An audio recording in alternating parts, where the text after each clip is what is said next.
జయ జగదంబే. నేను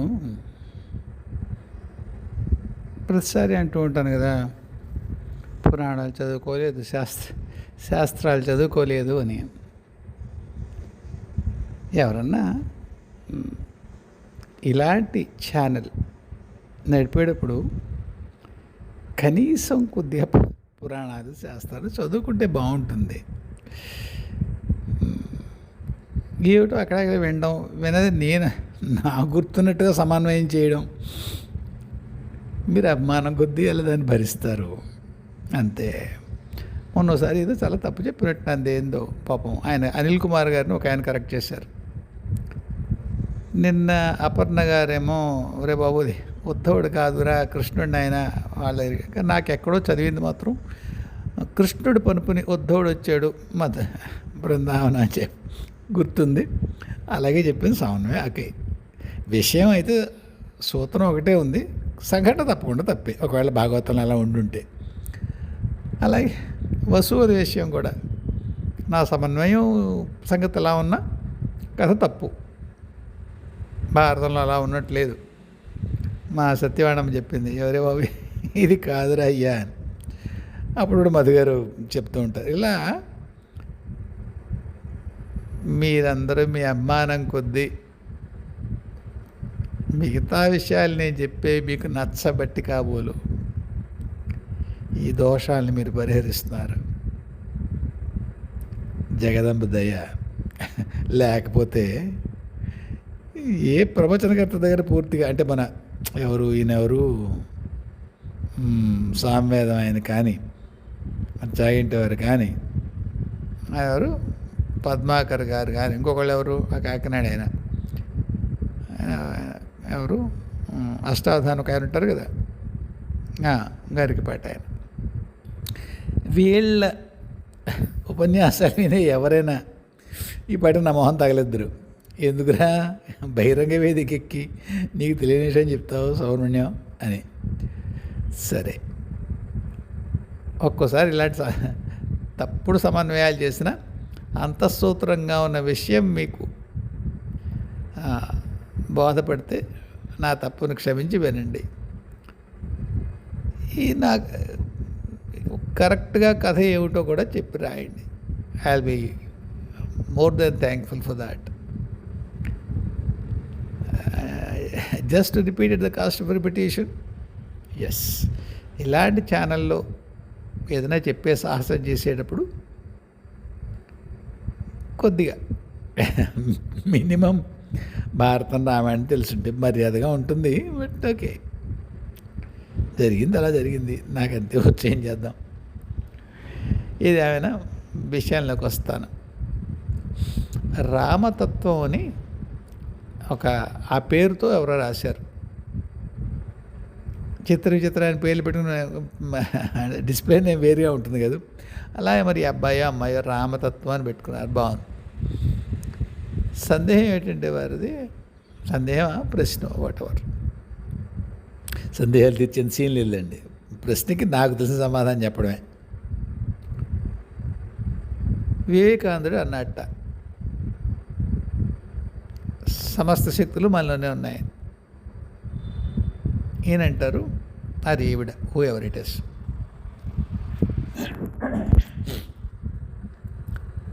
అన్నీ మనలోనే ఉంటే, అన్ని శక్తులు మనలోనే ఉంటే, మనకి కావాల్సిన సాధించుకునే మాట ఉంటే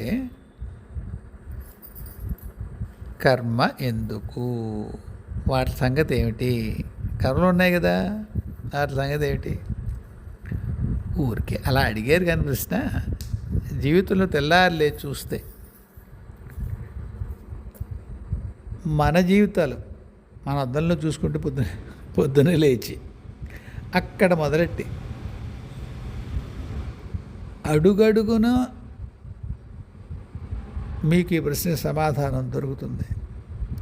సర్వశక్తులు మనలోనే ఉండి మనం వాటిని సాకారం చేసుకోగలుగుతాం, ఉపయోగంలో తెచ్చుకోగలుగుతాం. కర్మలు ఏం చేస్తాయి, అన్నీ మన దగ్గరే ఉంటే అన్నారు. మొత్తం మన దగ్గర ఉన్నా చేసేదంతా కర్మే. ఎవరి దగ్గర లేదు స్వామి, అందరి దగ్గర అన్నీ ఉన్నాయి. మీకు నా ఎపిసోడ్లు కొత్తలో చెప్పుంటాను నేను. మా గురువుగారు, ఆధ్యాత్మిక గురువుగారు, అందరూ ఆ పరమదైవం నుంచి వచ్చిన వాళ్ళే కదా, అంచేత ఆయన లక్షణాలు అందరిలోనూ ఉంటాయి. ఎప్పుడెప్పుడు ప్రకటన అవుతాయి, ఎప్పుడెప్పుడు మనకి అవి మనకు కావాల్సినవి ఇచ్చి ఆదుకుంటాయి అన్నది మన ప్రయాణం యొక్క గమ్యం. అంటే గమ్యం అంటే ఇలాగే వెనక్కి వెళ్ళడమే. అది కాకుండా సబ్గమ్యాలు ఉంటాయి మధ్యలో, ఉపగమ్యాలు, రకరకాల అనుభవాలు. వాటి నిమిత్తం ఆ శక్తులను మనం వాడుకోలేం. ఉదాహరణకి ఎక్కడ చెప్పాను నేను, ఒక కోరిక పుట్టింది, ఆ కోరిక తీరాలి. ఎందుకు? పరమాత్మ సంకల్పం ఏదైనా తీరాలి. పరమాత్మ యొక్క అంశమైన మన సంకల్పం తీరాలి. అది ఎంత త్వరగా తీరుతుంది అన్నది మన ఆత్మిక పరిణతిలో మనం ఎక్కడున్నామో చూపిస్తుంది. ఎన్ని తీరుతాయి అన్నది కూడా పరిణతి చూపిస్తుంది. కొందరు ఇలా జపం చేసుకుని ఇంక వేరే నైవేద్యం ఏం లేకుండా అరిచేతులు ఇలా అనుకుంటారట, ఆ బెల్లం ముక్కో పండో ఫలమో వస్తుంది. ఇంకో చేత నీళ్ళు దాని మీద సంప్రోక్షణ చేసి నివేదన చేసి లేచక్కపోతారట. ఎవరో ఉన్నారు మల్కాజ్గిరిలో, ఎవరో అలాంటి వాడు ఉన్నారు. సరే, ఇప్పుడు మిత్రుడు ఒక ఆయన చెప్పాడు, మరి అగో బ్రహ్మజ్ఞుడండి అలా అనుకుంటే చేతిలో బెల్లమ్మకు వస్తుంది అన్నాడు. చేతిలో బెల్లమ్మకు వస్తే బ్రహ్మజ్ఞుడు కానక్కర్లేదు, బ్రహ్మజ్ఞులకు వస్తుందేమో, తప్పులేదు, దాన్ని ఏమి విక్రించడం లేదు. కానీ అదొక్కటే బ్రహ్మజ్ఞత్వానికి సూచన మాత్రం కాదు, మమ్మాటికి కాదు. అది ఒక సిద్ధి, ఒక పరిణతి, దాని యొక్క ఫలం. అంటే ఆ పరిణతి యొక్క ప్రాకట్య రూపం, అంతే, ఇంకేం లేదు. అయితే వివేకానందుడు అలా ఎందుకు అన్నాడు? ఆయన ఒక జనాంతికంగా ఒక విషయాన్ని చెప్పేటప్పుడు బాగా సరళం చేసి మాట్లాడతారు పెద్దవాళ్ళు. దాని యందు మరింత స్థిరమైనటువంటి గురి కుదరడం కోసం, దాని మీద ప్రయత్నం చేయడం కోసం చెప్తారు. అంతే తప్ప అందరిలోనూ శక్తులు ఉన్నాయి, అందరూ కావాల్సింది సృష్టించుకోవచ్చు. మామూలుగా బోల్డ్ మంది చెప్తారు కదా, ఇప్పుడు చాలామంది చెప్తారు, ఇప్పుడు మీరు ఊరికే ఎందుకు కష్టపడుతున్నారు, ఎలా ఎఫర్మేషన్స్ అవ్వట్లని ఎస్సర్షన్స్ ఏమో అంటారు. మీరు దాని గురించి గాఢంగా తలుచుకొని ఈ విధంగా మీరు సంకల్పం చేస్తే అయిపోతుంది. దాని గురించి ఒకసారి అన్నాను నేను. మీరు పోర్ష్ కారు సంకల్పంతో తెచ్చేసుకుంటారు, మీ కర్మలో లేదు. రెండో రోజు ఎవరినో గుద్దుతారు, ఆ కారు పోతుంది, మీరు జైల్లో పోతారు. అందువల్ల కర్మలో లేనిది మన శక్తితో ఉండి తెచ్చుకున్నా సాధ్యం కాదు. భార్యలో పడుకున్నాడు, మీద కాకొచ్చింది, వాడు పొడిచింది, ఆడు గుండెల మీద. రామచంద్రమూర్తి కోపం వచ్చింది, ఆ పక్కన దర్భో మరొకటో అభిమంత్రించాడు, ఆ కాకి మీద వేశాడు కదా. అది సెల్ఫ్ గైడెడ్ మిసైల్ లాగా ఆ కాకిని లోకలోకాలు తిప్పింది. కొట్టలేదు. కాకి బ్రహ్మాస్త్రం కంటే వేగంగా పెడుతుందా? కథలు అలా ఉంది కదా. సరే, కాకి వెనకాలే బ్రహ్మాస్త్రం కొట్టలేదు. మీరు చూడండి, వాళ్ళు ఆ కథకి వేరే ముగింపు, అక్కడ ఆ కాకిని చంపేసింది అనుకోండి బ్రహ్మాస్త్రం, మీకు కథ లేదు. అలాగే అంబరీషుడిని ఇబ్బంది పెట్టినటువంటి దూర్వాసుని మీదకి సుదర్శనం వచ్చింది. ముందు దూర్వాస మహర్షి, వెనకాల సుదర్శనం పరిగెడుతూ వెళ్ళేయా. సుదర్శనం ముందుకు వెళ్ళైపోయింది ఏంటి? దూర్వాసుడు ఆయనకు బాగా సమర్థుడు కనుక శక్తితో ముందు పరిగెత్తాడా? వీటిలో అంతఃసూత్రంగా ఏదో చెప్తారు, దాన్ని గమనించుకోవాలి. సరే, ఇప్పుడు ఏం చెప్తున్నానంటే నేను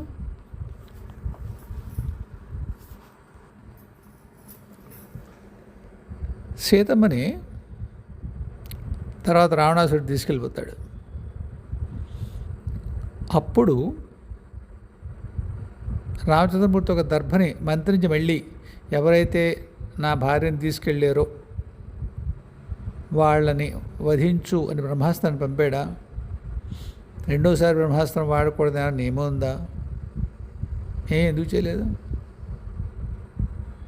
ఆయనలో ఉంది ఆ శక్తి. అప్పుడు అక్కడికి రాలేదే, ఆయన స్ఫురణకు రాలేదా? ఎందుకు వేయలేదు? ఎందుకు ఏడిచాడు రాముడు? కృష్ణుడున్నాడు. 18 అక్షౌహిణులు అరక్షణంలో బూడిద చేయగలడు. శక్తి ఉంది, చేశాడా? అంతవరకు ఎందుకు స్వామి? ఆంజనేయ స్వామి ఉన్నాడు. ఆయన రథం మీద కూర్చోకుండా సూక్ష్మ రూపంలోనో మరో విధంగా మహాభారతంలో ఒక్కసారి కిందకి దిగి అధర్మం అనుకున్న వాళ్ళందరినీ ఒక్కసారి నేను ఒక్క రంకి వేసి చచ్చిపోతారు కదా, చంపాడా? శక్తి ఆయనలో ఉందిగా. ఘటోత్కచుని ముందుకు తీసుకురాలేదు. శక్తి ఉండడం వేరు, అది ఎప్పుడు ఉపయోగించాలో. ఇప్పుడు కృష్ణుడైనా రాముడైనా మరొకళ్ళైనా ఆంజనేయస్వామి అయినా మిగతా వాళ్ళ కర్మ యొక్క అన్వైండింగ్ మేముంటాం దాని తెలుగులో, అది జరగాలి. ఎలా జరగాలో అలా జరగాలి. అంతకంటే వీళ్ళు జోక్యం చేసుకోరు. ఎలా జరగాలో జరగనిస్తారు.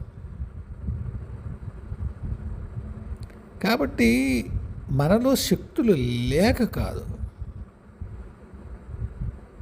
అవి కర్మలకి లోబడే మనకి పనిచేస్తాయి. ఎప్పుడైనా గమనించండి, ఎంతో తెలివైన వాడై ఉంటాడు, సమర్థుడై ఉంటాడు, వాడు ఎంట్రన్స్ క్రాక్ చేయలేడు. ఇంజనీరింగో మెడిసినో మరొకటి. ఏమైంది అక్కడ? మీరు నా పాత ఎపిసోడ్ వినుంటే నా బతుకులో జరిగిన ఒక ఉదాహరణ చెప్పాను మీకు. నేను 77లో రబీ కాలేజీలో ఎంట్రన్స్ ఎంట్రన్స్ కోసం ట్రైన్ అయ్యాం. నేను ఎక్కడో నాగార్జునసాగర్లో రెసిడెన్షియల్ కాలేజీలో చదివాను. చాలా తెలివైన వాళ్ళలో ఒకటిగా అనుకునేవాడిని. నన్ను కూడా వాడు గవర్నమెంట్ వాళ్ళ నేను అనుకునేవాడిని. మెడిసిన్ ఎంట్రన్స్లో నాకు దాదాపుగా తెలియని ప్రశ్నలు లేవు. ఆనందంతో గుడ్డలు జారిపోయాయి. బాబోయ్ ఇంత బాగుందంటారా బాబు, ఇంకేం చేస్తాం మన డాక్టర్ అయిపోతాం, ఇంకేం చేయలేమని.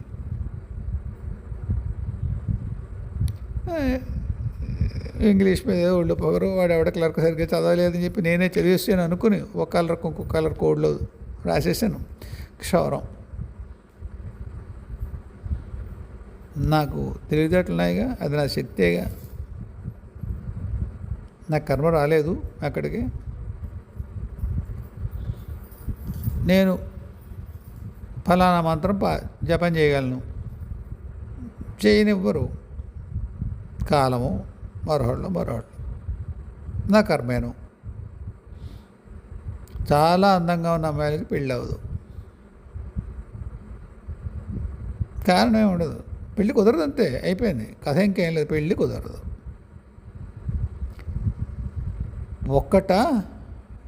ఒక్కటా నాయన ఉదాహరణలు. కాబట్టి మనకున్న శక్తులు మనకున్నాయి. దాన్ని దైవం ముందు నివేదించి, అయ్యా ఈ శక్తి నువ్వు నాకు ఇచ్చావు, దీన్ని ఉపయోగించుకుని ఫలానా ఉపలబ్ధి పొందుదాం అనుకుంటున్నాను. నా కర్మ ఎలా తగులుందో నాకు తెలియదు. భాష కాసేపు వచ్చిపోండి, నా భాష, నా కర్మ ఎలా ఉందో తెలియదు నాకు. నాకేమన్నా నన్ను అనుగ్రహించి ఈ శక్తి నాకు ఉపయోగించి ఆ ఉపలబ్ధి వచ్చేలా చూస్తావా అని వేడుకోవడమే దైవాన్ని. అంతకు మించి మనకి ఏ శక్తి లేదు. చాలా నిస్సహాయులం మనం. ఇక అనుకుంటాం అంతే, అంత శక్తి మాలోనే ఉంది, నీలోనే ఉంది. నువ్వు ఆంజనేయ స్వామి లాంటి వాడివి, జామోదుడు చెప్తే ఎగిరేస్తావు ఒకటి పక్కకి, ఏమీ ఎగరలేము. మీరు ఎగరవలసి వచ్చినప్పుడు మీకు జామోదుడు దొరుకుతాడు, లేనప్పుడు మూసుకు కూర్చోవడమే. నేను చెప్తున్నాను, మీరంటే మీరు అనుకోకండి, రామరత్నం కాదు, మిమ్మల్ని కాదు అన్నాను నేను. ఎవరినైనా, మనలో ఎవరైనా మనకి అప్పుడు మన కర్మ ప్రకారము, మరీ పెద్దవాళ్ళమైతే దైవీ ప్రణాళిక ప్రకారము మనకు ఒక స్థితి ఉంటుంది. ఆ స్థితిని మార్చడానికి మన వల్ల కాదు. కొండుకుతో ఏమైనా మార్చినా తాత్కాలికంగా మార్చిన ఫలం మనకి లబ్ధం అవ్వదు. అందువల్ల శక్తిదారి శక్తిదే, మన దారి మందే. అంతవరకు ఎందుకు? మళ్ళీ నేను కథ చెప్తాను, నన్ను ఎవరు కరెక్ట్ చేయాల్సి వస్తే మాత్రం చేయండి. అదేదో దత్తుడి కథల్లో మరి గురుచరిత్ర చదివానో ఇంకొకైనా చదివానో గుర్తులేదు నాకు. ఒక పాలేరు చేత ఒక దత్తావతారం 4 గీతలు గీసి ఆ గీతలు వెనక్కి నడవరా అంటూ ఆ గీతలు వెనక్కి వెళ్తున్నాడు ఆ పాలేరో దూడ కాపరో ఎవరో పశువుల కాపరి. ఒరే వేదం చెప్పరా అంటాడు. వేదం చెప్తాడు. 7 జన్మల క్రితం వేద పండితుడట ఆ పాలేరు. ఎక్కడికి పోయింది అది? ఎక్కడికి పోలేదు. ఆ శక్తి వేదపారాయణ చేయగలిగిన శక్తి ఆయనలో ఉంది. మరి ఇప్పుడు పాలేరు పశువుల కాపరికి ఎందుకున్నాడు? కర్మ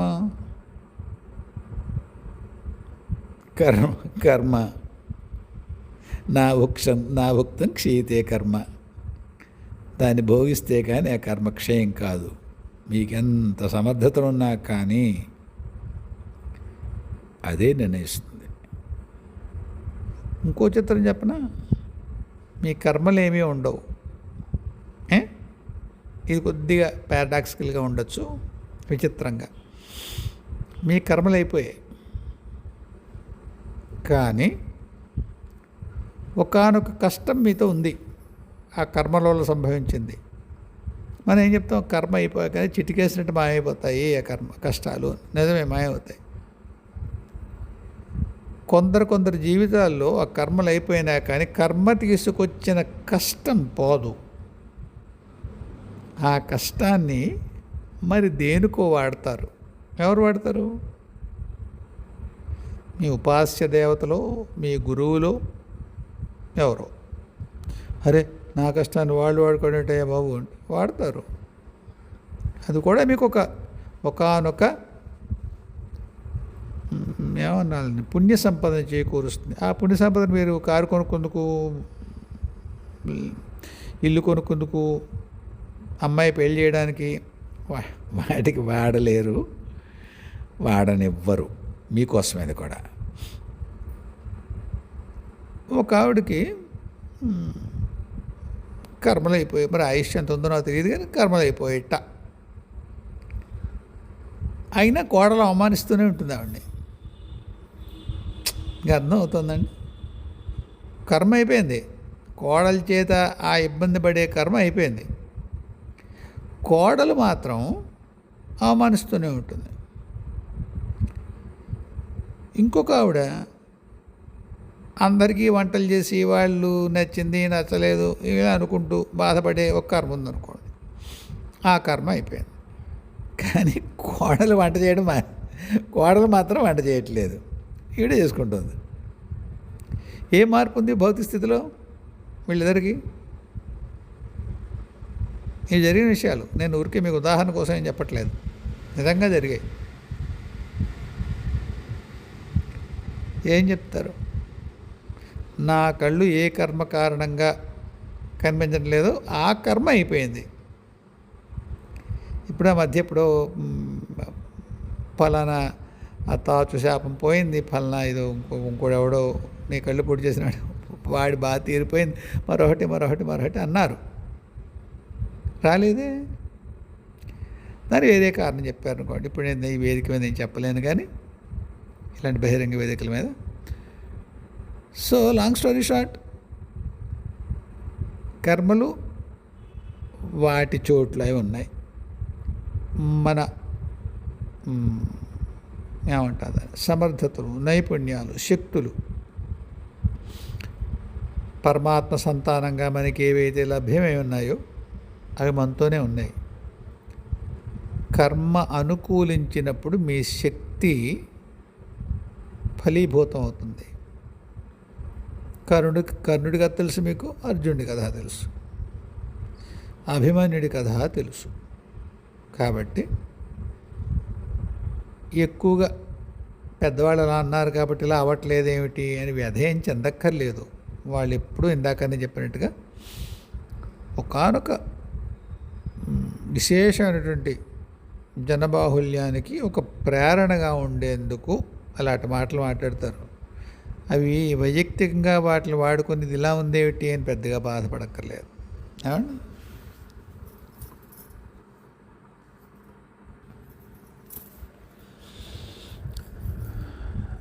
వాణిశ్రీ గారు అంటారు ఏంటంటే, క్షేత్రాలు, దివ్యక్షేత్రాలు దర్శనం ఎందుకు చేసుకోవాలి? ఉదాహరణ కామాఖ్య ఉంది, అమ్మ అక్కడే ఉంటుందా ఏంటి అంటే ఆవిడ ప్రశ్నలో వ్యంగ్యం ఏం కనిపించలేదు నాకు. నా మాటలో మీకు ఎలా అనిపిస్తే నా ఉద్దేశం అది కాదు. అమ్మ ఎక్కడనే ఉంటుంది కదా, అమ్మ సర్వాంతర్యామిని కదా, అక్కడే ఏమిటి కామాఖ్యలోనే ఎందుకు?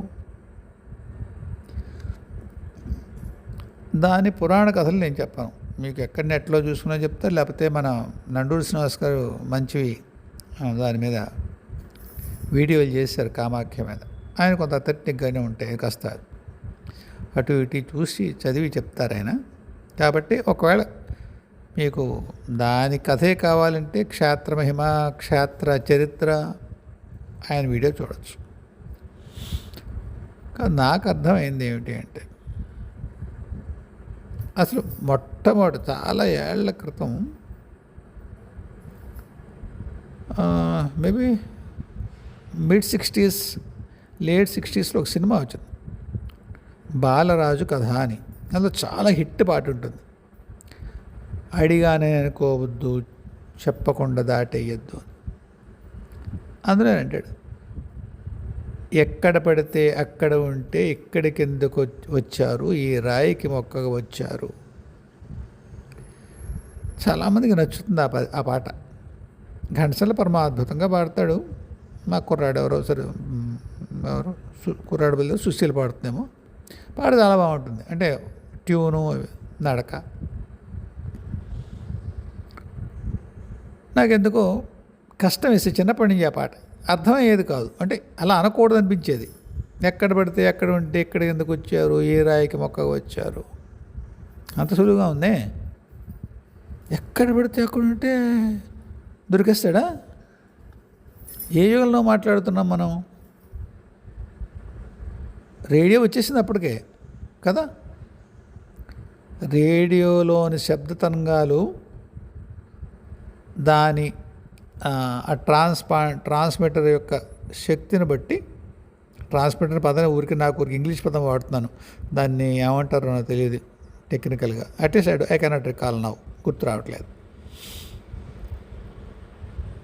అక్కడ ఆ రేడియో స్టేషన్ యొక్క పరిధి ఎంతో, దాని శక్తి ఎంతో, ఎన్ని కిలోమీటర్లు వస్తుందో అంతవరకు పాట వస్తుంది అనుకోండి. చిన్నప్పుడు విజయవాడ బి మా ఊళ్ళో వచ్చేది కాదు.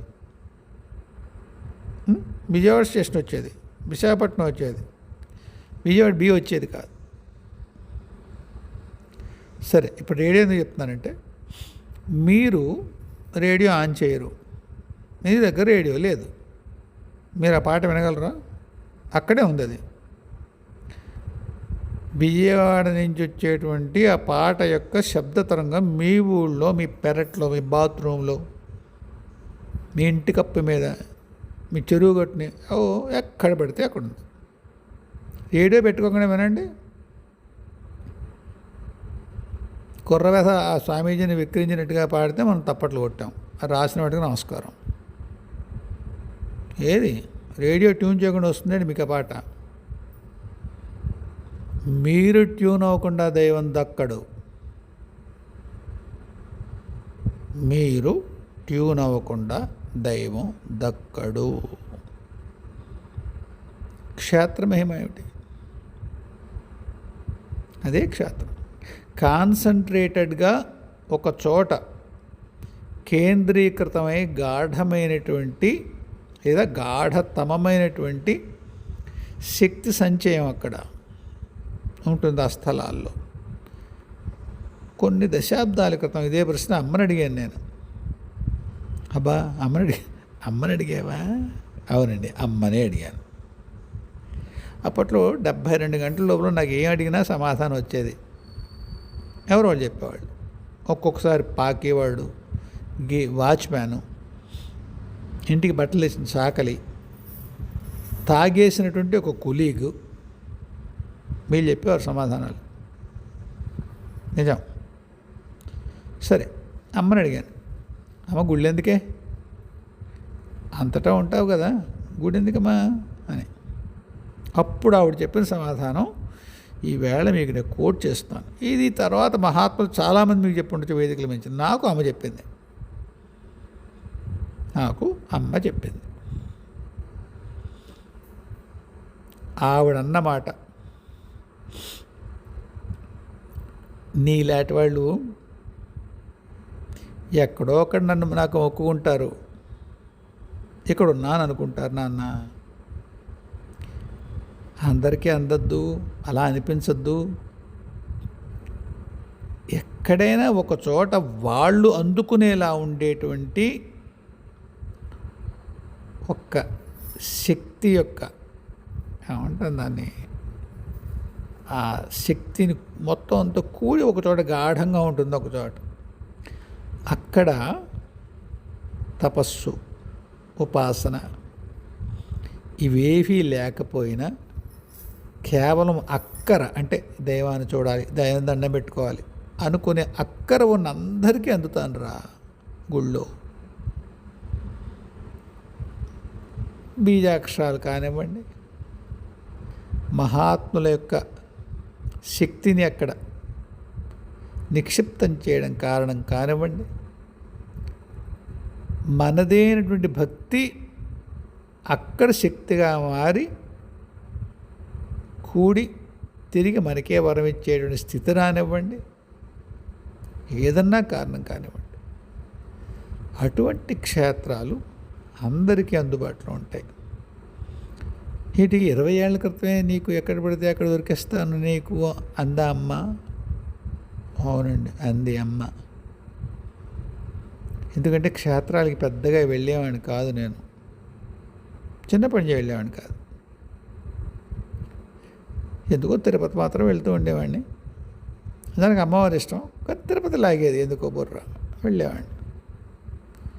బియ్యవాడు వెళ్ళాను అక్క వాళ్ళ ఇంటికి, ఓసారి ఖచ్చితంగా వెళ్ళాల్సిందే, అంతే.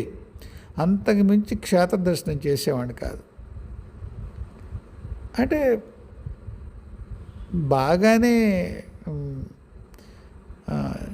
అంటే గుడికి వెళ్ళేది అనే బాధ ఉండేది కాదు. జపం చేసుకుంటున్నాం కదా, చాలు అనిపించేది. అందుకందేమో ఆ చాలు అనిపించడం ఉంది కదా, ఇప్పుడు గుడికి వెళ్ళక్కర్లేదు, నేను జపం చేసుకుంటున్నాను, ఆమె ఇక్కడే ఉంటుంది అనే నమ్మిక అన్నప్పుడు అందరికీ అన్ని వేళలా కలగదు. అమ్మ చెప్పినట్టు ఎవరికైనా కానీ అందుబాటులో ఉండేటువంటివి శక్తి క్షేత్రాల్లో దేవతాశక్తులు. వాళ్ళ ఉపస్థితిని మనం ఒకటి అనుభూతి చెందొచ్చు. అనుభూతి చెందలేకపోయినా కానీ ఆ ఉపస్థితి యొక్క ఉపలబ్ధి మనకి లభిస్తుంది. పురాణ గాథలు సరే చెప్పాను కదా, మీరు అలాంటి ఎక్కడన్నా వీడియోలో చూడండి, వాళ్ళు వివరంగా చెప్తారు. దాన్ని నేను అందురోజు మొదలెట్టి ఇంకోటి చెప్పి అబాస్ పాలవడం కంటే ఇది బెటరు. ఏమా ఇంకా అక్కడ ఎందుకున్నాయి కథలో, పురాణ కథలు మళ్ళీ నాకు తెలియదు అక్కడ ఆ దశమహాయుధులు ఎందుకున్నాయని. ముఖ్యంగా అమ్మ ఈ దశమహావిద్యలకి ప్రధాన విద్య కాయలు అంటారు. అదేంటి షోడశ కూడా ఉంది కదా, దీన్ని శ్రీక్రమం అంటారు, దాన్ని శ్యామాక్రమం అంటారు కదా అనొచ్చు. ఎందుకంటే ఆ ఉన్న విద్యల్లో మీకు షోడశి, భువనేశ్వరి అంత ఉగ్ర విద్యలు అనడానికి వీలు లేదు. అయితే షోడశి ఏం తక్కువ ఉగ్రం కాదు. దేవతల తలకాయలు తరిగిన తర్వాత వచ్చింది ఆవిడ. దేవతలు తలకాయలు తరిగి హోమగుండంలో వేసేకి వచ్చిన ఆ బ్రహ్మాండంలోంచి ఇక్కడికి. కాబట్టి ఉగ్రమా? అవును. అయితే మనం చేసేటువంటి ఉపచారాల్లో అంత ఉగ్రత ఉండదు షోడశికి. భువనేశ్వరికి కూడా మనం చేసే ఉపాసనా క్రమాలు, దానికి సంబంధించిన మిగతా ఏవైతే తాంత్రిక కర్మలు ఉంటాయో, ప్రక్రియలు, అవి భువనేశ్వరికి, షోడశికి పెద్దగా అంత ఉగ్రత ఉండదు. మిగతా నేను కూడా దాదాపు 8 కూడా తీవ్ర ప్రకృతి గల దేవతలే. కాబట్టి కాళీ విద్యల్లోనే ఈవిడ కామాఖ్య కాళి కొంత ఎక్కువ ఉగ్రత కలిగినటువంటి దేవి. అందువల్ల మిగతా ఉగ్రదేవతల యొక్క అంశాలు అక్కడ ఉండి ఉంటాయి అని భావిస్తున్నాను. చూడండి, దీనికి నాకు ఎటువంటి శాస్త్ర ప్రమాణం లేదు. అయితే కుర్తాడ స్వామి ఏమంటారంటే, అసలు మొట్టమొదటి లలితా పరమేశ్వరి యొక్క క్షేత్రమే, దాన్ని తర్వాత దీన్ని మరి ఎవరు మార్చారో కామాఖ్య కాళీ క్షేత్రంగా మార్చారు అంటారు. ఆయన చెప్పారంటే అయ్యి ఉండాలి, ఆయన మహానుభావుడు. ఆయన స్వయంగా కామాఖ్య కాళి అంటే మహాప్రేమ మరి ఆయనే అన్నారు ఇది లలితాక్షేత్రం అని. లలితాక్షేత్రం అంటే షోడశి అలా అనుకోండి. కాబట్టి అక్కడ దశమహావిద్యలు ఉండడానికి అది ఒక కారణం కావచ్చు. అంటే ఒక్క క్షేత్రంలో మొత్తం దశమహావిద్యల యొక్క అమ్మలందరి గుళ్ళు ఒక చోట ఉండడం ఐ థింక్ ఇక్కడ ప్రధానంగా ఉంటుందేమో. మిగతా అన్ని చోట్ల ఇంత ఇదిగా ఉంటుంది అనుకోను నేను. దశమహావిద్యలే కదా ఇక్కడ ఈవిడ మన శీతలామ గుడి కూడా ఉంటుందని విన్నాను. నేను ఎప్పుడు వెళ్ళని తటస్థించబడలేదు నాకు. నేను ఎప్పుడో 2005 నుంచి అక్కడికి వెళ్ళాలనే ప్రయత్నం చాలాసార్లు చేశాను. అప్పట్లో మా కంపెనీకి ఒక కాంట్రాక్ట్ ఉండేది అక్కడ. ఇండియన్ ఆయిల్ కార్పొరేషన్ వాళ్ళు ఏదో పైప్స్ ఏదో వేసేవాళ్ళు మా వాళ్ళు అంటూ ఉండేవారు ఇంజనీర్లు, సార్ రావచ్చు కదా సార్ పొద్దున్న. అక్కడ అప్పటికి ఇంత రష్ లేదు, ఇంత ప్రాచుర్యం కూడా, అంటే నెట్ వచ్చాకే ఇంత వెర్రెక్కింది మనకి. అదర్వైజ్ కామాఖ్యకు వెళ్ళడం ఇంకేవారు కూడా. ఆవిడ రమ్మంటే కానీ వెళ్ళాము. అది దైవానికైనా అదే కరెక్టు. అది తిరుపతైనా కామాఖ్యనా ఆ దైవం రమ్మంటే కానీ మనం వెళ్ళి చేసేదే ఉండదు. కాకపోతే నా కథ ఏమిటంటే ఎప్పటికి కూడా పెడదాం అనుకుని కుదరలేదు నాకు. తర్వాత తాతగారు ఓదార్చారు, ఇక్కడ వస్తుంది కదా నీ దగ్గరికి, ఏమంత అవసరం నీకు, భౌతికంగా వెళ్ళాలి, ఇబ్బంది కదా, ఏం వెళ్తావు, అక్కడ వెళ్ళి ఏం చేస్తావు చెప్పు, అమ్మ యొక్క శక్తిని అనుభూతి చెందుతావు, అది నీ పూజ గదులు లేదు, ఎందుకు నీకు కామాఖ్య వెళ్ళాల్సిన పని ఏమిటి నీకు. 2 విధాలుగా బాగుంది. ఒకటి వెళ్ళక్కర్లేదు, భౌతికంగా శ్రమపడి వెళ్ళక్కర్లేదు. 2 ఎంతది ఓదార్పు. నిజమే, నేను ఆయన చెప్పడమే అదొక ఏమంటారు దాన్ని, దాట్స్ ఎ ప్రూఫ్ ఇనఫ్. అది కాకుండా చాలాసార్లు చాలామంది కోసం, చాలా పనుల కోసం మాట్లాడిందమ్మా. ఎవరన్నా పిల్లలు వెళ్తే ఇలా పిల్లలు వచ్చారే, పలానా వాళ్ళు వచ్చారు అంటే కనిపిస్తలేరా అని కనిపించిన సందర్భాలు కూడా చాలా ఉన్నాయి. అయితే ముందు నేను చూస్తానుగా, ఇక్కడి నుంచి నేను చూస్తానుగా, హైదరాబాద్లో కూర్చుని అమ్మ అక్కడ ఏ రూపంలో వస్తానని చెప్పిందో ఆ రూపం నేను చూస్తాను. అది ఏం చూస్తాను, అది వాళ్ళ అమ్మ వాళ్ళకి ఏ రూపంలో కనిపించదలుచుకుందో ఆ రూపం చూస్తాను నేను. అమ్మ అక్కడ కల్పనలో ఎలా చెప్పబడిందో, అక్కడ ఎలా ఉంటుందని వర్ణించబడిందో కామాఖ్య, అలా చూడలేను. అది కూడా చివాట్లు తిన్నాను 1-2 సార్లు అడిగి. బాలమ్మే ఎవరో ఒక్కలేదు, బాలమ్మే తిట్టింది. ఇంకా రూపమైన కలపడతాడు, ఇంకా దర్శనాన్ని కలపడతాడు, ఎందుకురా నీకు ఆ గోల, రూపాల గోల అని. సర్లే బాబాలు అని చెప్పేస్తావు నువ్వు, చూసినట్టే ఉంటుంది కదే అనుకుని సరేనమ్మా అనుకుని ఊరుకుంటాం. కాబట్టి క్షేత్రాలు వెళ్ళడం అనేది చాలా ఉపయోగమైన ప్రక్రియ అమ్మ. మన సాధనా బలం ఉండి లేక, కర్మబలం ఉండి లేక, ఇవన్నీ పక్కన పెట్టేసిన అసలంటూ క్షేత్రానికి వెళ్ళగలిగితే ఆ మంత్రపూతమైనటువంటి యంత్రం చేత ఆహ్వానించబడి దాని యందు ప్రతిష్ఠితమైనటువంటి దేవి లేదా దైవం, వాళ్ళ శక్తి వేరు, వాళ్ళ కరుణని మనం త్వరగా అందుకోగలుగుతాం దగ్గరగా. ఏమ్మ అంచేత క్షేత్రాలు మహిమ వాటికి ఉంది, వెళ్ళగలిగిన వాళ్ళు.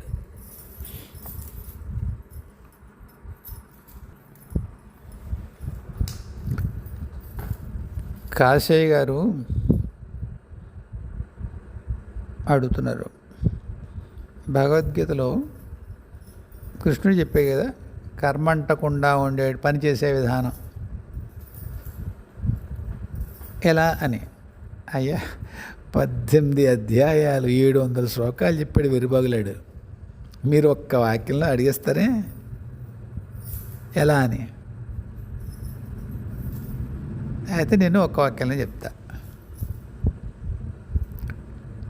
నిస్సంగంగా ఉండి కర్మ చేయండి.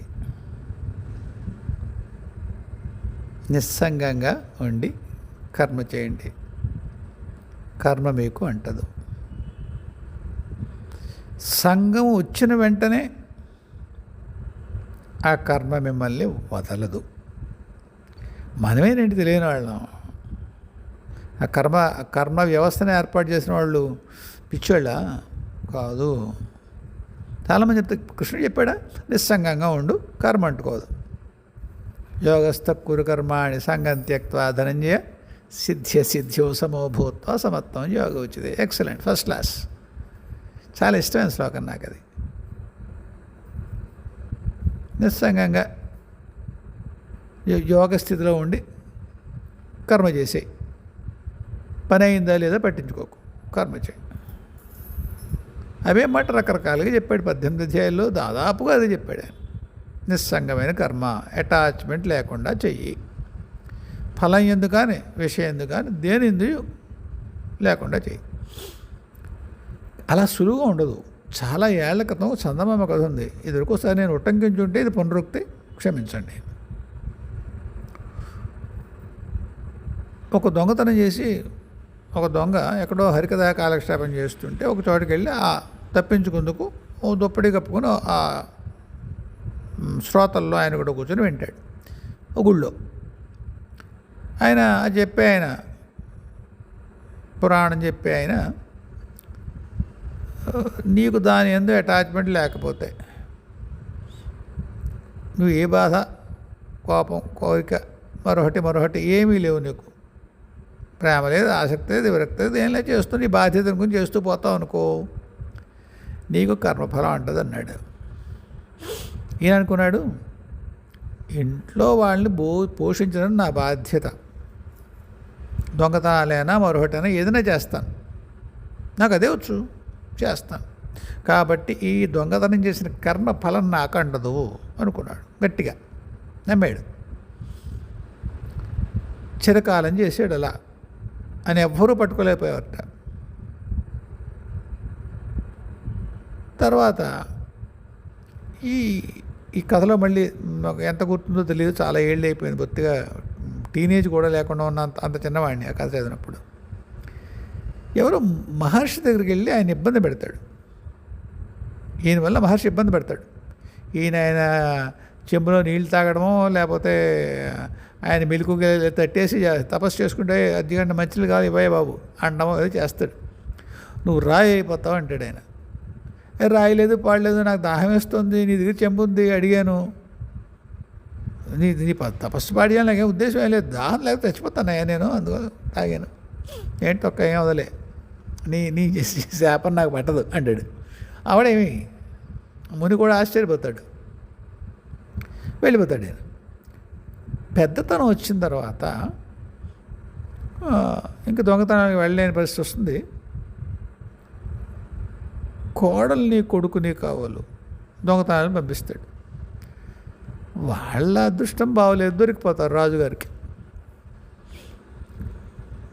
దొరికిపోతే రాజుగారు ఇన్నాళ్ళుగా దేశాన్ని మీరు అలకల్లోలం చేస్తున్నారు, మా రాజ్యాన్ని మీకు ఉరిశిక్ష విధిస్తున్నారు అంటాడు.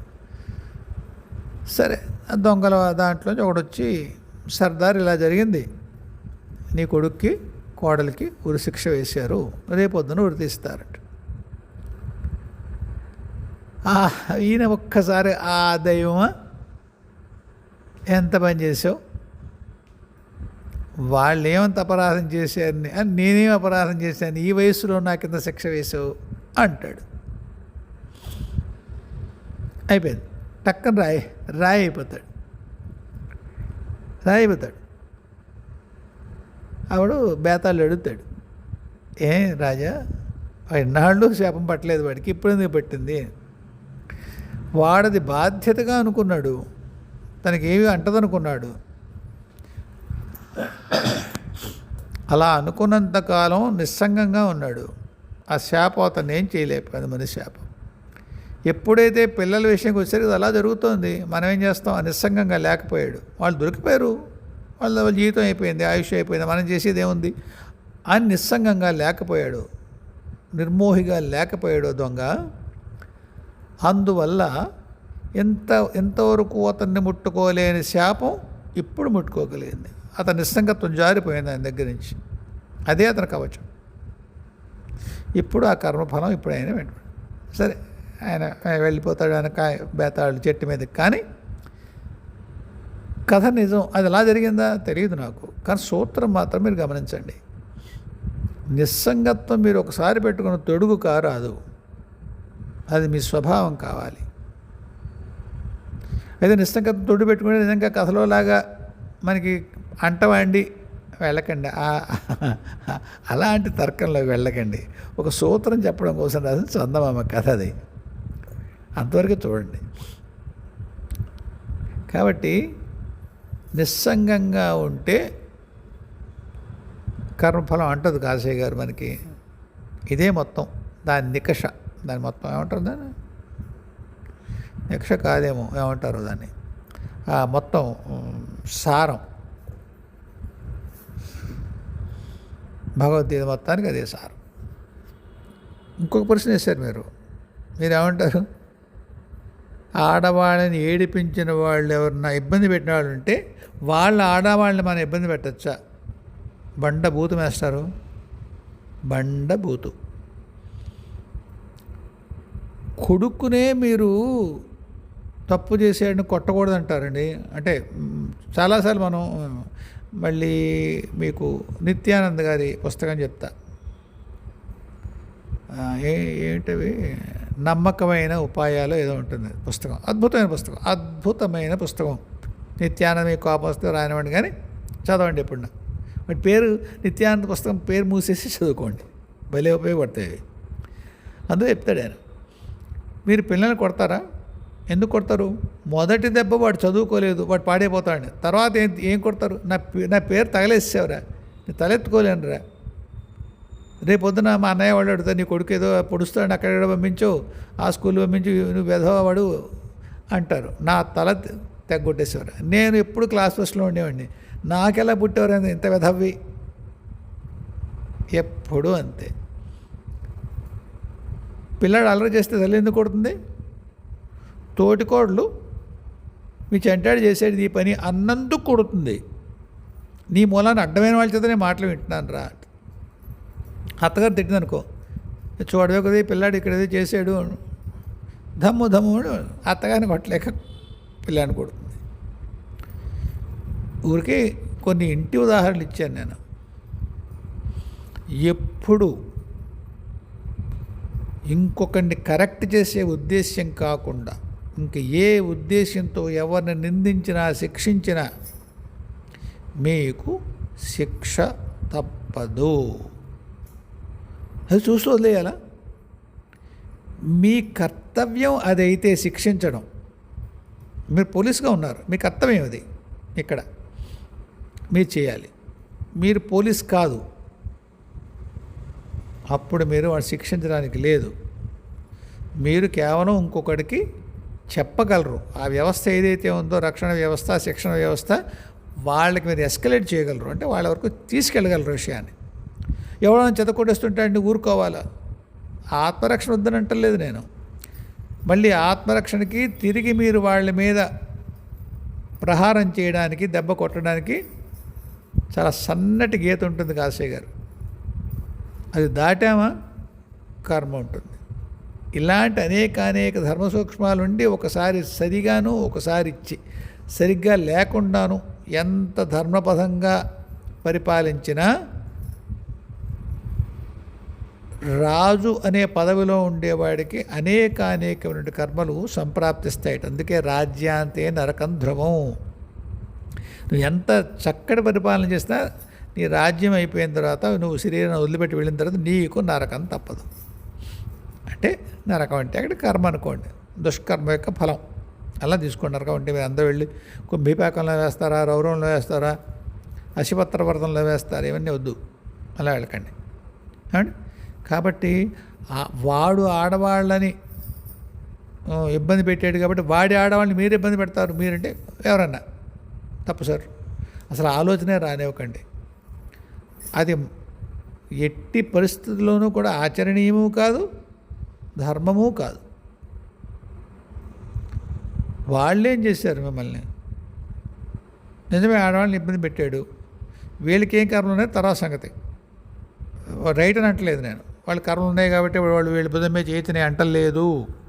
కాకపోతే మీరు వెళ్ళి వాళ్ళ ఆడవాళ్ళని, ఇంకా వాడిని ఏమైనా శిక్షించగలరా మీకు దమ్ముంటే? మిగతా కర్మలు ఎలా ఉన్నా పోనీ, ఇక పైన ఆడవాళ్ళకి ఎలాంటి ఇబ్బంది లేకుండా చూసేటువంటి సత్ప్రయత్నంలో భాగంగా మీరు దెబ్బతినడానికి సిద్ధపడి వెళ్ళి వాడిని ఎదుర్కొని వాడిని ఏదో మీరు ఇబ్బంది పెట్టారనుకోండి, కొంతలో కొంతైనా మీ ఉద్దేశం మంచిది కాబట్టి పర్లేదు, నడుస్తుందేమో.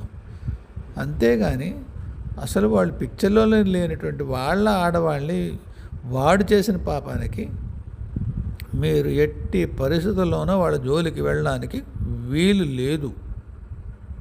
మహాపరాధం, మహా దుష్కర్మ. ఆలోచన కూడా రానివ్వకండి. సరేనండి? సరే, ఈ వేళకి ఇంతే. ఇంకా మిగతా ఏవో ఉన్నాయి. అది ఎవరు, చెన్నూరి ప్రసాద్ గారు అడిగారు పెళ్ళిళ్ళ గురించి. పిల్లల పెళ్ళిళ్ళు చేసుకునే ఇష్టపడలేదు అని. కొంత ఎక్కువ సేపు పడుతుందేమో మాట్లాడితే. రేపు ఎప్పుడు చెప్పుకుందాం, మళ్ళీ కలిసినప్పుడు. మళ్ళీ కలుద్దాం. హాయిగా ఉండండి. జయ గురుదేవ్, జయ జగదంబే, స్వస్తి.